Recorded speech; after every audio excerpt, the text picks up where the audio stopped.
started.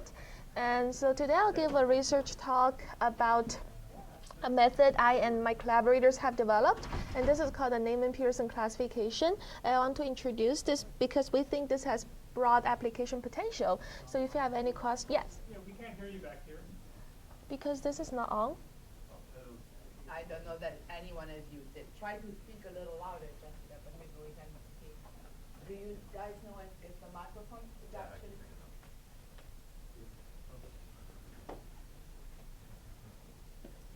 I found out how to use this morning. It should work now. Hello? Oh, yeah. Okay. Yeah, because we think this has great application potential. So if you have any questions during this presentation, please feel free to stop me and ask your question. And so I'll actually introduce my collaborator. This is a collaborative work with Dr. Xin Teng at University of Southern California and Dr. Yang Feng in Columbia University. And they're both statisticians. So for at the first slide, I will introduce what is a binary classification and what do we mean by asymmetric errors. So in the classic mathematic notation for binary classification, we used X to refer to P features. And so this is an N by P matrix. N stands for number of observations, and P is number of features. And we have N class labels, which are binary, so they're either 0 or 1. So our question is to find the classifier, which is a dependent mapping. We use H, which maps from the feature space to the binary space. In other words, using this function H with an input of the features will output a class label. And classification error, or also called risk, is defined as the probability that the predicted label is different from the actual label. So the HX is the predicted label, Y is the actual label. And we can also decompose this as the sum of two products. Here, this is the Y equals 0 marginal probability of class 0 times the conditional probability that Y equals 0, but HX is not equal to Y. So this is denoted as the type 1 error. It's a conditional probability. We're conditioning on Y equals 0, plus the marginal probability of Y equals 1, which we call the class 1 proportion, times the conditional probability that they're not equal, conditional Y equals 1, and this is called a type 2 error. So in other words, type 1 error stands for the probability of conditional error where the true label is 0 but we predict as 1, while type 2 error stands for the conditional probability where Y equals 1 but we predict as 0. So we also have other words to refer to them. Type 1 error can also be called as false positive rate, and this is false negative rate. Okay, so in most binary classification problems in the classical setting, our goal is to find the classifier H so that we can minimize this classification error RH. In other words, out of all the possible mapping from X to this binary space, we want to find the one whose classification error is the minimum. But there are cases where we require asymmetric error control. So the first example is tumor diagnosis.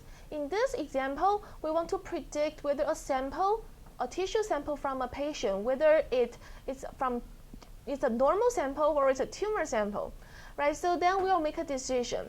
In this case, let's say that if we call the tumor sample tumor status as class 0 and normal status as class 1, then in this case, a type 1 error means that you will mispredict a tumor sample as normal. Then this can be very bad because you will not see the patient having cancer, and this may lead to life loss. On the other hand, if you just predict a class 1 as class 0, that is, you predict normal sample as cancer sample, then the patient would go through additional tests to exclude the cancer. So there will be more medical cost and patient anxiety. But compared to this case, the loss is not as bad as this one. So that's why in this case, type 1 error and type 2 error do not have the same weight or same outcome. Another case is in the genomic context, if we want to predict tissue-specific gene. So let's say in this case, if we call a specific gene as class 0, non-specific as class 1, Then in this case, if you predict a class 1 non-specific as specific, what you will do is that the biologist who you collaborate with will do more experiments to validate whether this gene is really specific or not. But on the other hand, if you mispredict a specific gene as non-specific, then you will miss a science paper or nature paper because you miss a potential gene marker. So in this case, depending on what's your preference, right? So whether your collaborator has a lot of money for doing experiments or he or she just want to find the most likely ones, then you have this different preference. Then to summarize, in many applications, we need classifiers to enable asymmetric error control. So how do we control the asymmetric error? So in this case, like I said, we can formulate the question as class 0 as the more important one.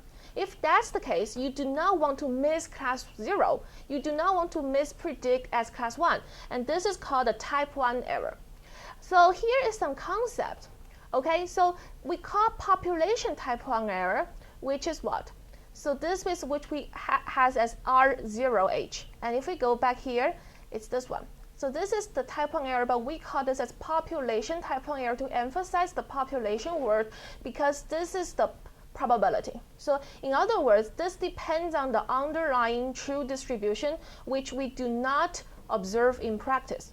So in that case, in practice, what we actually calculate is its empirical version. It's an estimator of that. So we call that as empirical type 1 error, and we call this probability as population type 1 error. Okay, so there are several ways to do that. So in the engineering field, there's a field called cost-sensitive learning. So in this way, what it means is that, so if we go back here, you can see, we can say this is the weight of type 1 error, this is the weight of type 2 error. So type 1 and type 2 error naturally have weights as the marginal probability of y equals 0 and y equals 1. So these are the weights.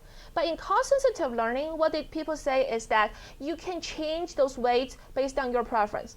So if this is really important, you can increase this weight and decrease this weight.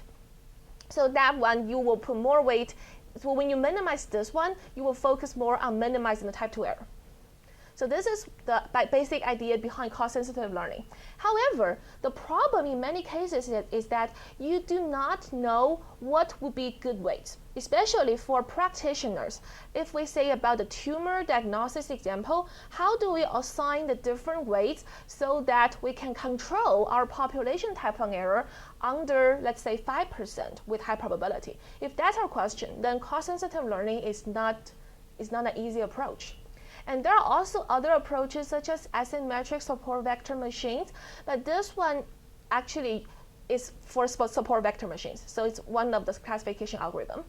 And also there's a term called p-value for classification. In other words, it's trying to formulate classification as a testing problem. But these approaches cannot directly answer this question we try to ask. That is, how about if we say we have an alpha, let's say alpha is 5%, and we want to control the population type 1 error of our classifier, the classifier we found, under this 5% with high probability. Here the high probability means that more than 95%. So in other words, what it means is that if we construct this classifier H on our training data, and let's say we get 100 such classifiers, we want at least 95% of them to have population type 1 error under 5%. So that is the question we want to ask. And this translated into tumor diagnosis, it means that let's say we have 100 data sets as patient samples for training, and for each sample, from each sample, we train a classifier. Then we want to have at least 95% of those classifiers to have population false positive rate under 5%. That's our question. Okay, so then our natural thought for this is, can we use the ROC curve? Because ROC curve will let you plot all the false positive rates and false negative rate. And how about we just find the corresponding point for 5% and find the corresponding classifier, and then we're done. So this is the basic review for receiver operating characteristics, short as ROC. And this is a plot from Wikipedia. Yes? I'm not clear if when you say choosing a classifier, this means choosing a threshold?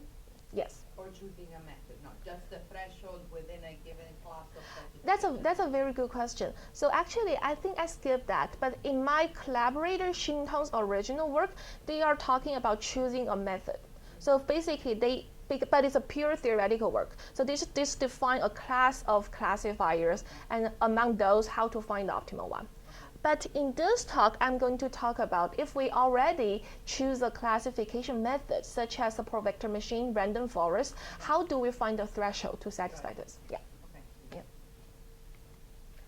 Okay, so in this ROC space, you can see this is type 1 error, or false positive rate, or 1 minus specificity. So they all stand for the same thing.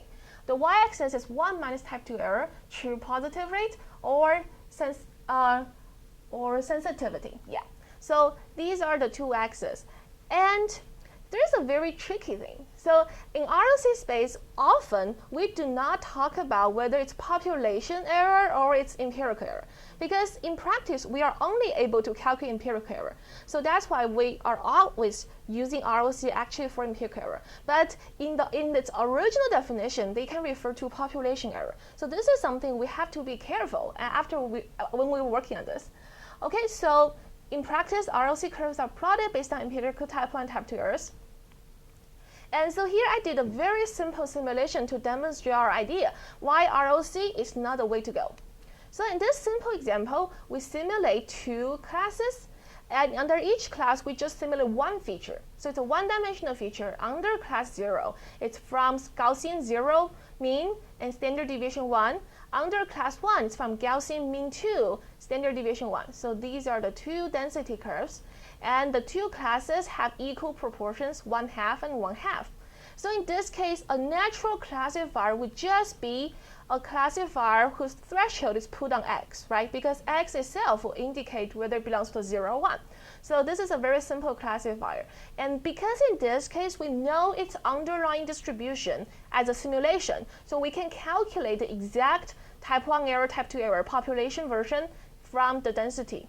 And what we do here is that we simulate, in each simulation, we simulate a training data with 1,000 data points. And we independently simulate a test data with 1,000 points. And we repeat the simulation for 1,000 times. In other words, we have 1,000 sets of training data sets and 1,000 sets of test data sets. And each data set has 1,000 points. Okay, so this is the empirical ROC curve we plotted using the training data 1.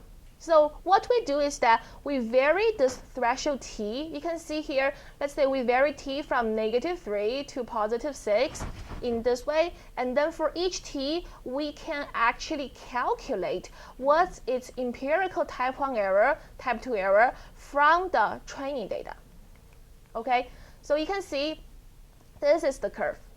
And let's say if we desire to control the type 1 error under 5%, what we do is that we draw a vertical line through empirical type 1 error equals 5% and find the threshold just to the right of this line. So that is the one which is satisfied its empirical type 1 error in the training data is less than 5%. So this is how we find it. So using the first training data, we find one threshold. Second training data, one threshold. Up to the 1,000th training data, we find a threshold. So we get 1,000 thresholds corresponding to 1,000 classifiers. And then we evaluate its empirical type 1 error distribution. Okay, so you see what this means. They are all under 0.05. That's how we chose them, so it's not surprising. However, if we look at their population type 1 error using that formula, because we know the true distribution, you can see about 30% of them are actually greater than 5%. So in this case, it implies that if we just have the empirical ROC, drawing the vertical line through our threshold, desired 5%, that upper bound I should say, then it cannot guarantee that most of them will have population type 1 error under 0.05. So this is one simple example to demonstrate that. Okay, another question we try to ask is this. Let's say you have two methods to choose, like a doctor. I want to say for tumor diagnosis, should I go for logistic regression or random forest? And this is the resulting ROC using the empirical type 1 and type 2 errors. So you can see these two methods actually intersect somewhere. And so like I should say the random forest does better for smaller empirical type 1 error. Logistic regression does better for larger empirical type 1 error. Then my question is, if I want to control my population type 1 error under 5%, which method should I choose? And for this question, this graph cannot give you a good answer. You don't know. So this is another example. So therefore, we are motivated to use the Neyman Pearson classification to tackle this task. So Neyman Pearson classification, the Neyman, I should say the name for Neyman and Pearson was actually coming from the Neyman Pearson test in hypothesis testing. So in Neyman Pearson lemma, what is the basic says is that if you are doing hypothesis testing, then the likelihood ratio test is the most powerful one. I should say uniformly most powerful one. And they proved that. So that's the Neyman Pearson lemma. It's actually a very classic result in graduate level statistical learning book. And so for this one, we are actually extending it to the classical, or I should say classification setting. So the earliest work in this topic was from the engineering community. So the Cannon and Scott, they did the first field work to actually formulate the classification problem as a testing problem. So you can see the similarities here. So what you're aiming to do now is that you want to minimize the population type 2 error with the population type 1 error under a constraint alpha. So this is the constraint. You want to control your type 1 error under alpha and then to minimize your type 2 error. So you can see this reminds you of the testing problem, right? So this is like our alpha is like our significance level. We want to find a threshold such that the type 1 error in the testing is under alpha, and then we want to maximize the power, which is equivalent to minimize type 2 error here. Okay, so alpha is a user-specified level, which is usually very small, that is 5%. So this reflects your control, your desired control on the population type 1 error. Okay, and my collaborator, Dr. Xin Tong, he has done several work since his grad school. So the first two are theoretical work. Basically, the first one, they established a theoretical criteria to establish, okay, what is a desirable NP classifier? What is the Oracle classifier? And that's the most ideal thing. And then he proposed to do plugging approach. So in that case, what he did basically is that the classifier was he used the density ratio, class 1 density over class 0 density as the classifier. So when that ratio is greater than something, he would predict an observation as 1, otherwise put it as 0. But since density are not observed, so what he used instead was to use the kernel density estimator to construct the ratio. So that is that approach. Okay, and then in the later work, they extended to high dimensional setting. And then they wrote a review paper, and I joined that first, and we did a genomic application review paper. So that was all the work before this talk. And then we realized that to make this approach generally applicable, we need to make it adaptive to popular classification algorithms, such as support vector machine, random forest, logistic regression.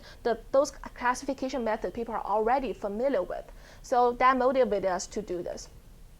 Okay, so before I talk about that, how we do it, I want to summarize the difference between Neyman Pearson classification and classical classification. Is it only an issue of actually adapting in this framework classifiers that are already popular, or is there also an issue that these classifiers can actually work better than Neyman Pearson classification, than the testing formulations in some instances? You mean work better?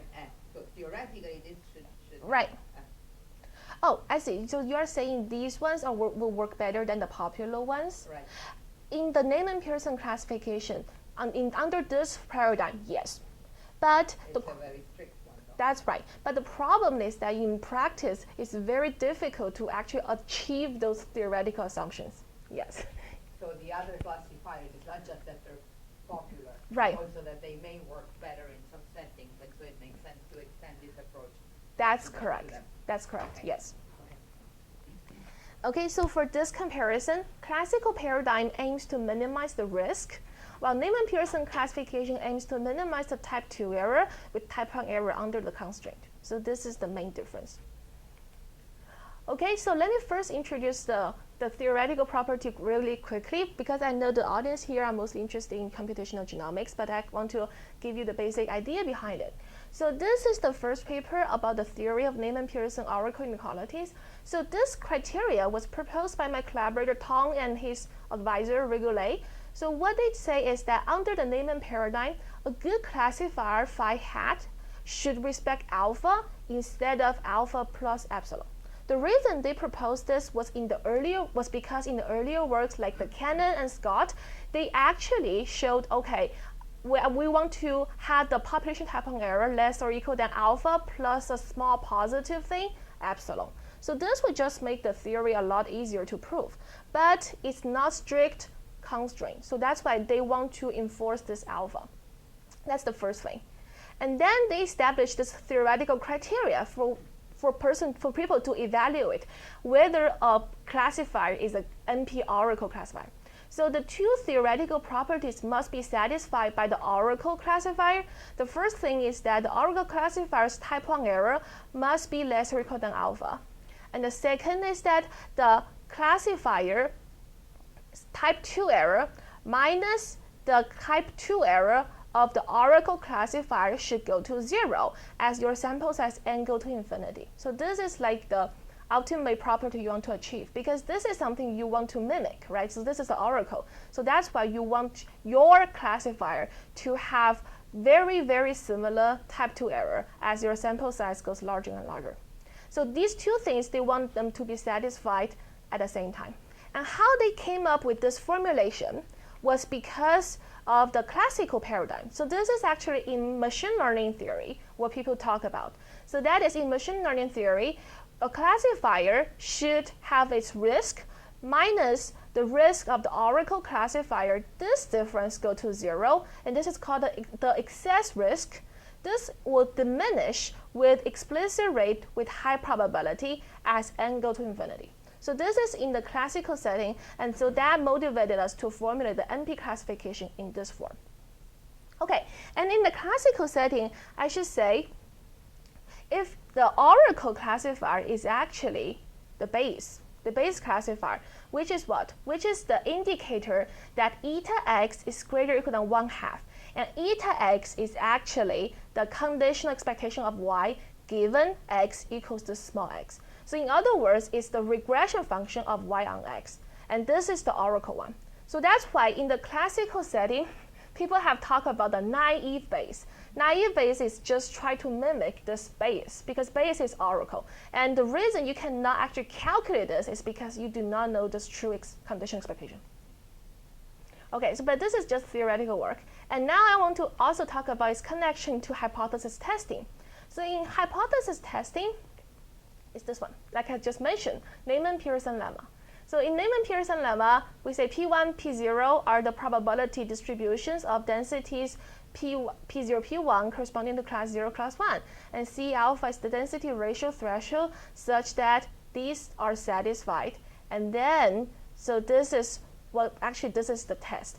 Sorry, I should say this is the class, this is the test statistic and how you make the decision. So I will skip this one really quickly because it's just a classical result. And so you can see here the connection is, again, here we also want to have our type 1 error here under alpha, while in the lemma we want to have the type 1 error here under alpha. So they are very similar. Okay, so now I'll talk about something practical, the Neyman Pearson umbrella algorithm. How do we adapt popular algorithms to the NP paradigm? So like Francesca said, our goal is to find a threshold. So let's say we already trained the algorithm, we get a classifier. What threshold should we set on it so that it can achieve that type 1 error control? So we focus on the scoring type classifiers. So that means these classifier, after you train it, then you input another new x, it will give you a classification score. And by applying a threshold on that score, you can say, I want to predict as 1 or 0. So one example is logistic regression. So sample splitting.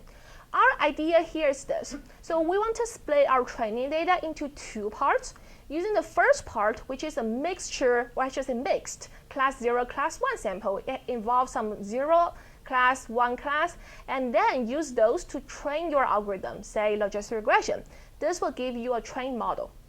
But you also leave out some class 0 sample in the splitting, and these will help you to decide the threshold. So in other words, you train your model, you apply your model to the sample to get some classification scores. And on these scores, you will decide the threshold, and that will be your threshold. So therefore, these two parts will satisfy two things we need. This will be our classification, trained classification function method, and this is the threshold. So with both, you will be able to have a classifier. You already have a classifier. Okay, so how do... It's just curious, so you are keeping out from the training only one type of sample. That's right. And that is kind of more effective than, I'm thinking of these cross-validation situations in which you're trying to tune a parameter, which could be a threshold or something, and try a tuning parameter, and you use subparts of your data to try and do this. Right. This is more effective because you keep out only one type of That's sample right. somehow? The reason is because we are only interested in controlling type 1 error. Yeah. And so we do not want to sacrifice class 0 sample in the training. Yes. Yeah. Okay, so the threshold search step. So we want to choose the smallest threshold on the classification scores such that the violation rate, what is a violation rate? It's defined as the probability that the population type 1 error actually exceeds alpha. So we want to control the violation rate under delta. So if you remember a previous formula, what I said is I want to have the probability that the population type 1 error is less or equal than alpha, and this probability is greater or equal than 1 minus delta. So these two things are actually equivalent to each other. And we will use the technique of order statistics to help us find the threshold. We'll see later. Okay, so this is the order statistic result we will first use. So actually, I think during this work, we find it's very interesting that those basic classic results are very useful, because in the beginning, we didn't think about using order statistic. We just thought, okay, we should apply bootstrap to these classification scores to find the threshold. So that's a very natural way to think about it. But then we realized, okay, it can be much simpler. We can have a closed form. We don't need to do bootstrap because order statistics already tell us the distribution. So that's why we remember this. So here, just a recap. So T1, T2 to Tn, we think they are independently and identically distributed IID, real value random variables, with a cumulative distribution function CDF F.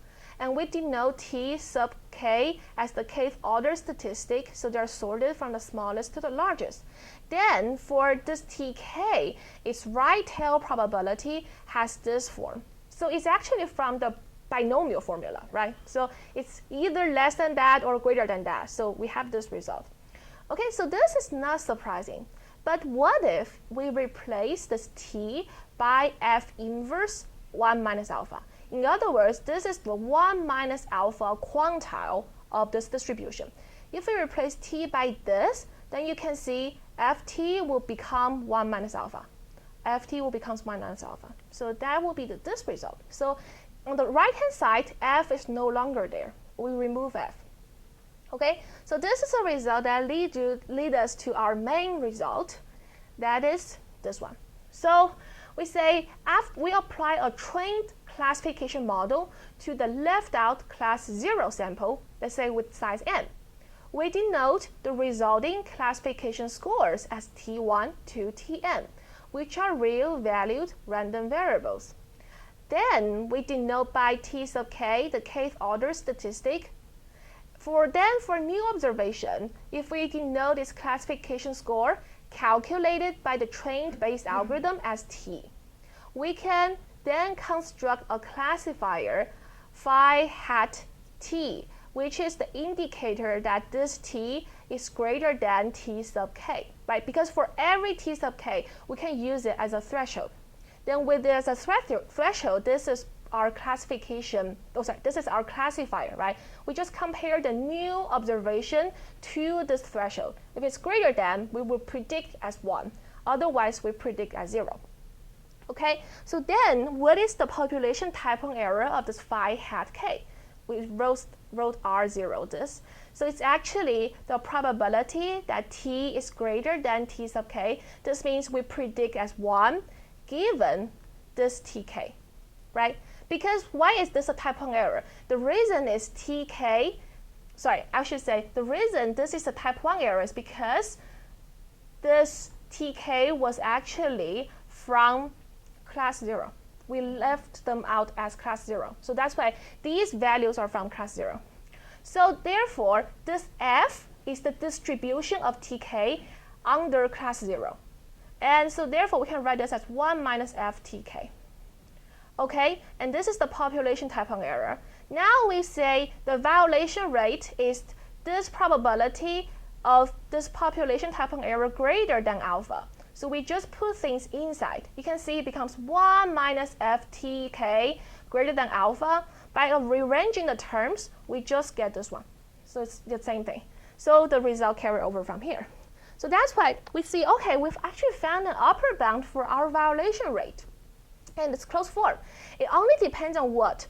Sample size n, which is our left out, class 0, and k. K is the kth order statistic we choose at threshold, and also alpha. Alpha is our pre-specified 5%.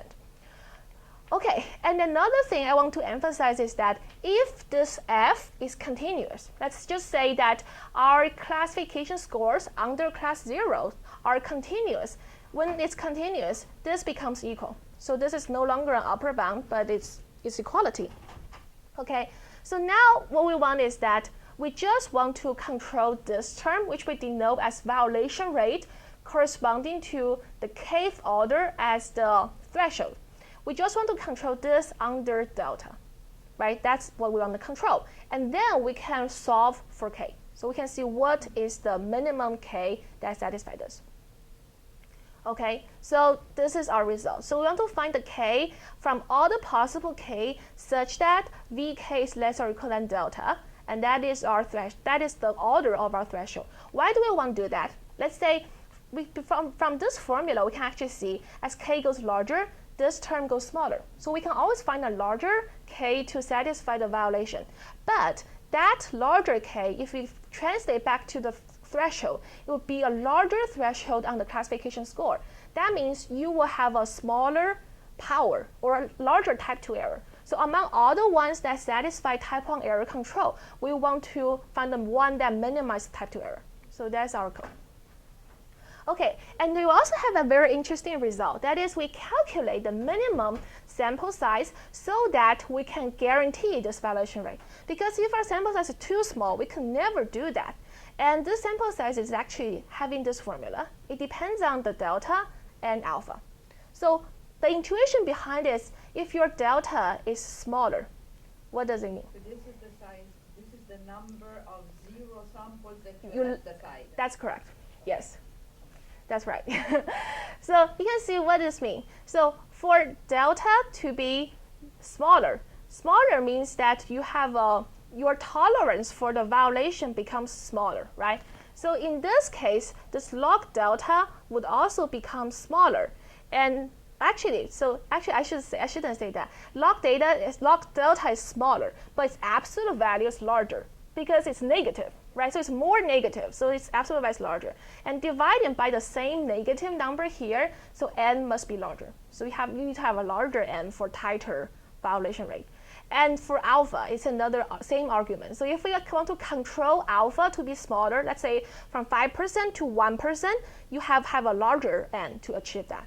So in other words, the intuition is that for type 1 error control, if the doctor desires to have population type 1 error control to be smaller and smaller under a very, very tight threshold, in order to accurately find the threshold, you need to have a much larger sample size. But the thing that's interesting in the symmetric scheme is that essentially what you need to do is to have a lot of healthy samples that allow you to implement this control. But the healthy ones may be much cheaper and easier to come about than actually, in our setting, it's disease, because we're saying type 1 error is mispredicting 0 as 1. But you need 0 cases. that right, 0 here is disease, right? Because here we are saying mispredicting disease as normal is more serious, sorry. right? I was.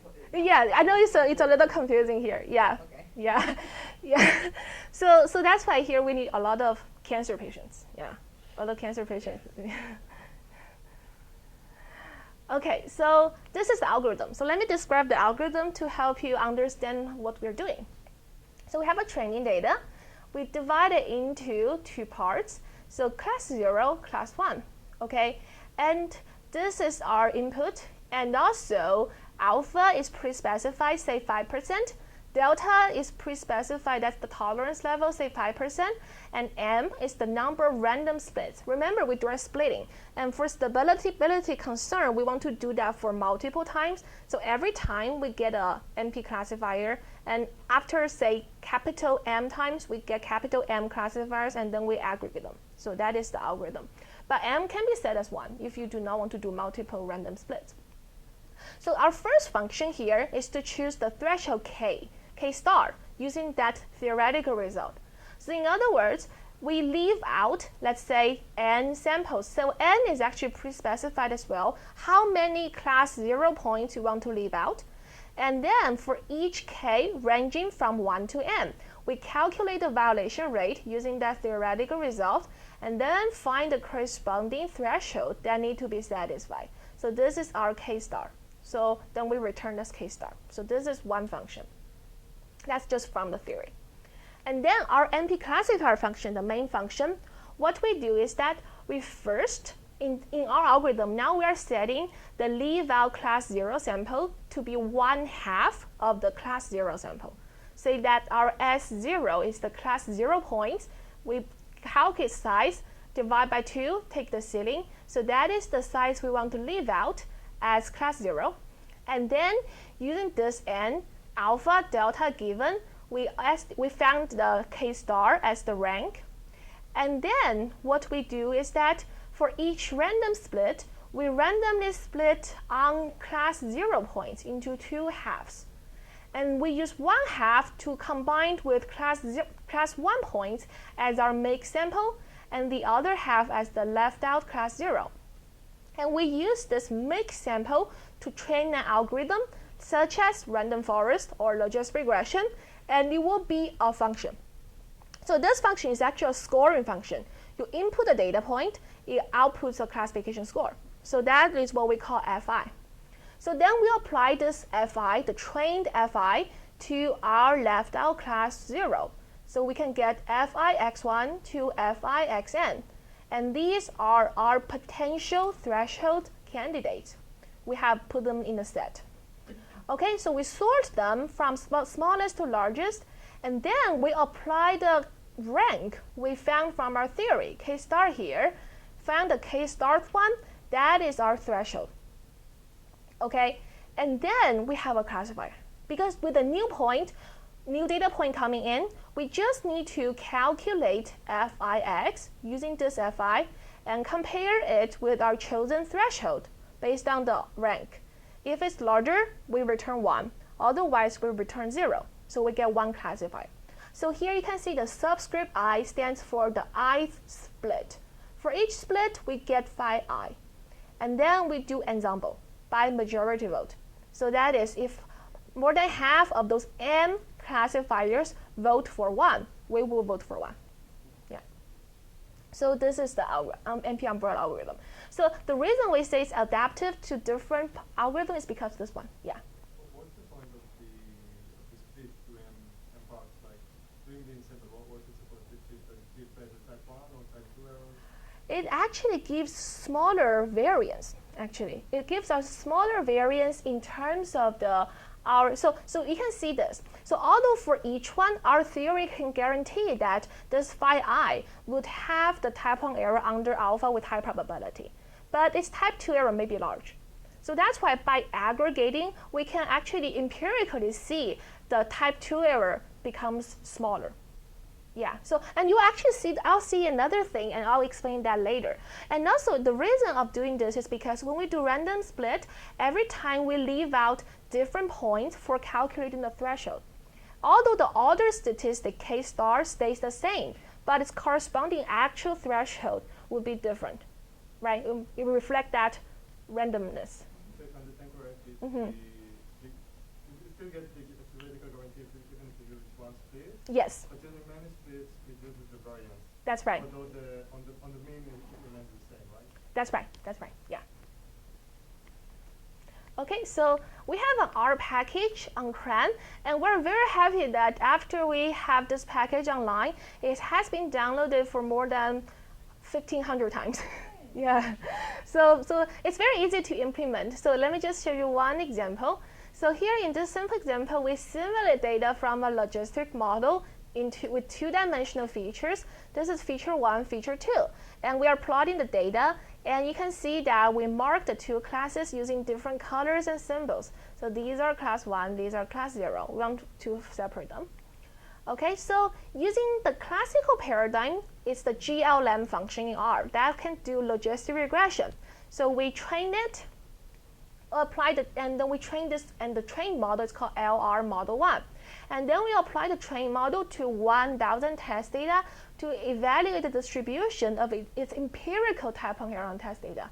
So you see what this means. So even though it's empirical type-on error, not population type-on error, but still you can see many of them are pretty large, right? Because here, in this classical fitting, or actually in this case, the threshold was not chosen to satisfy type-on error control, it's just to minimize the risk. So it's no wonder it's like this. But using our function, so we have this MPC function for training, and you can specify the method here. So we have 7 methods supplied, including logistic regression, random forest vector machine, and also adder boost, etc. So you can specify method here with your alpha. And delta here, we didn't specify, but you can specify it. Right now, the default value is just 0.05. So this is what we get. So now you can see using this, your empirical type-on error, not population though, but still this is much smaller. Yeah. Okay, so this is another case study in genomic application.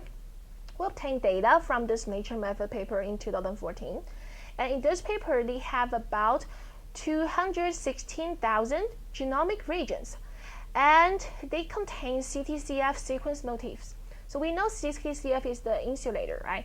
And so what they do is that they divide these data points into 2 classes. Class 0 means CTCF binding sites. Class 1 means non-binding sites. And they have 2 features. The point of this analysis in the original paper was trying to find which feature is more predictive for binding. So that's our question. That's their question. So they have 2 features. The first feature is the number of DNA-seq tags. So this stands for the openness of the region. And another is by another technology, the DNA-1 footprint score. So this is high throughput sequencing, and this is more like traditional experiments. So they want to see which one is more predictive. And this is an ROC plot from their paper. So DHS is the first feature, red one. Footprint score, second feature, blue one. So they plot the ROC, and they're saying, okay, so the area under the curve is much better for DHS, but if you look at the small false positive rate in the beginning, the footprint score may be better. Sorry, but here the positives are the binding sites or the non-binding sites? Okay, so we put it in this way. The reason, If the original paper had it. actually, it's still the same. I think the original paper is actually, yes, I think it's still the same setting as we did. Okay. Yeah. So a false positive rate though refers to predicting Beginning the non-binding. non-binding or the binding? Let me think. Yeah, I think you might be right. Yeah, I think the false positive should be predicting non-binding. Yeah, that's right. Yeah, that makes sense biologically. Yeah. Yeah, so, but we're using this data to test our idea. Okay, so basically we use this feature 1, feature 2, using the package I just described. And here is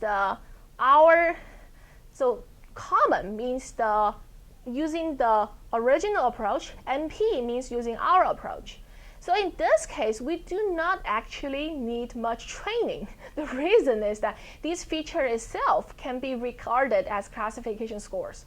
So like the smaller one refer to more preferable for one class, larger one for another class. So it itself can be used as classification score. So we do not bother to use algorithm to train. So that's why in this plot, they're just plotting the threshold on each feature and its resulting ROC.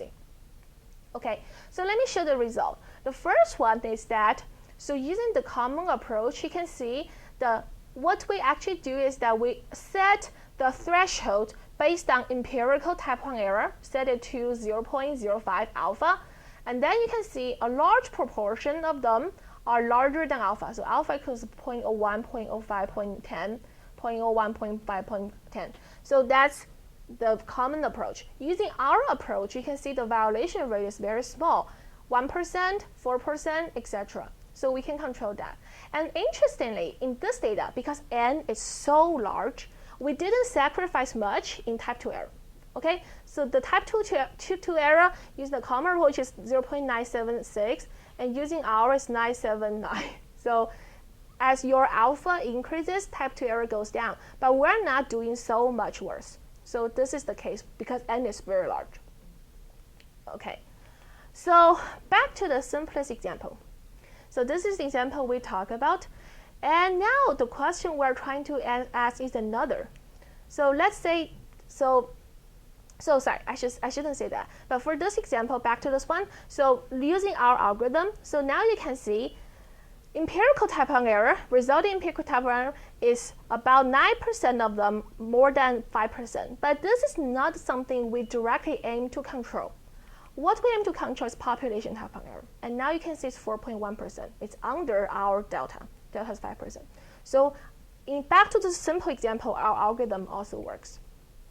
Okay, so now second topic. So regarding the ROC space we showed before, we said this one lacks direct information on the population type 1 error.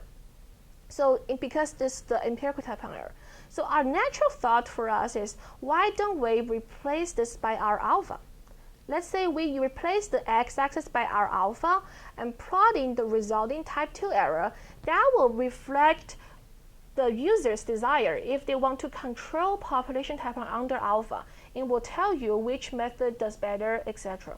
So we want to say, can we make a variant of the ROC and call it as NP ROC so we can evaluate methods under the NP paradigm. So this is to compare NP classification methods as a graphical tool.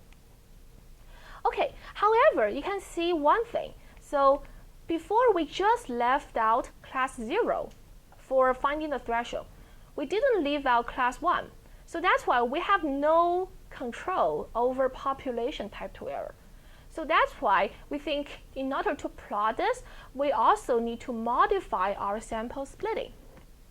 So that is, we leave out class 1 sample now. And this is for evaluation, the third part. So it will give us an evaluation for the type 1 lower and upper bound in high probability.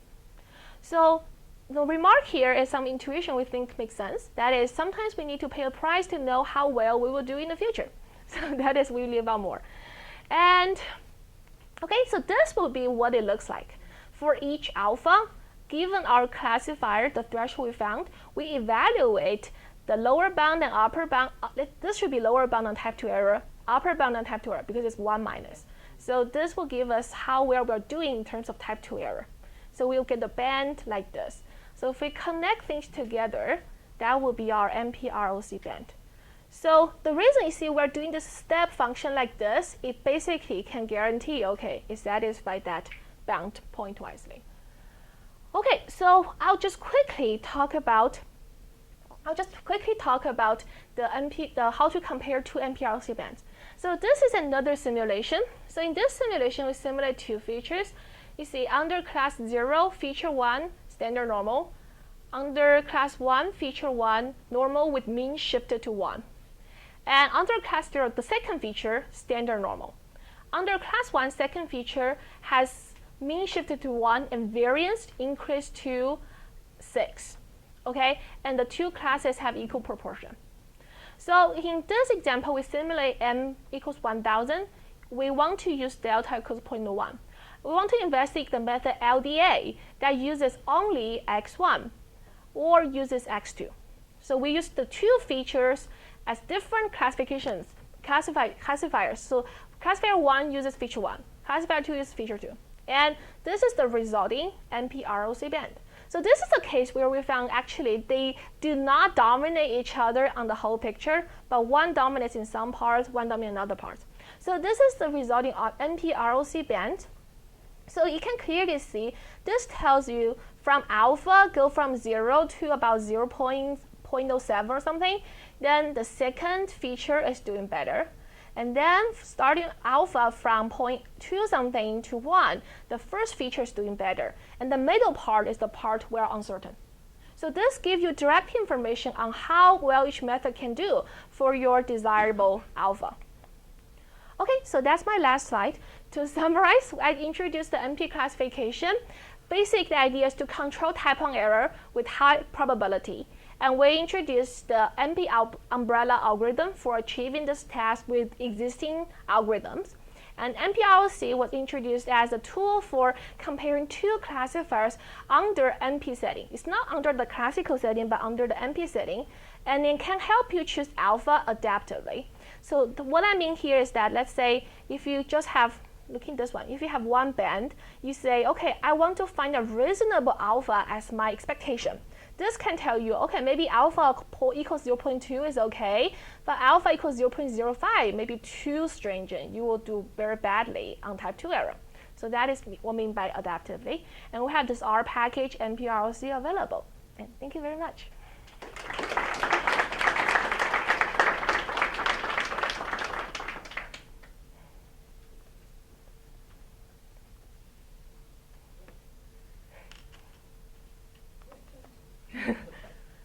I'll ask a very quick thing. Yeah. Wouldn't there be a way that the calculation you could make to create an explicit Costsensitive formula and then an upper bound on the population alpha? Would that same type of calculation with the binomial thing and then be mirrored for beta, for the type 2 error? So That's what we do. That's actually how we did Okay. for the NP-ROC band. Yeah. But so why then do you have a band instead of just one value Oh. of the The reason, actually, we can also do it for X. The reason is that here for type 1 error, we only care about its upper bound.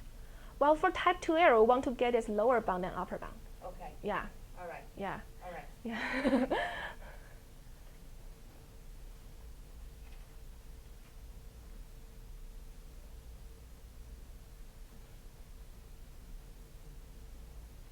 No more? Okay, thank you.